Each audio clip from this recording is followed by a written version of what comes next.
Love love நம்ம அடிக்கிற liquor மாதிரி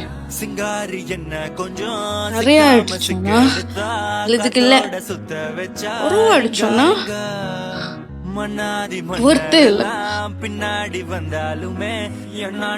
உங்களுக்கு காதல் கஷ்டங்கள் ஏதேனும் இருந்தால் இந்த ஹார்ட் பிரேக் யோகியிடம் வந்து கூறுங்கள். இவளுக்கு உண்மையாவே நம்மளுக்கு தெரியல கௌஷியா.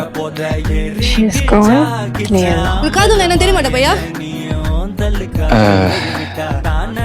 அது இல்ல நீயும் பிடிக்கலன்னா விட்டுட்டு போயிருவியா? இவன் கொஞ்சம் காம்ப்ளிகேட்டட் தான். பட் எல்லாரும் லவ்க்காக தானே ஏங்குறோம். ஏங்குறோம். எத்தனை பேருக்கு கிடைக்குது? பெருசுங்க என்ன சொல்லிருக்குங்க? என்ன சொல்றாங்க? நம்ம பசி தின்றதுக்கு அப்புறம் நம்ம சாப்பிட்ற அடுத்த இட்லி இன்னொருத்தர் சொல்லியிருக்காங்கல்ல, இட்லி இன்னொருத்தர் தூக்கிட்டு போயிட்டான்ல. குருவே, நீங்க வேற லெவல்.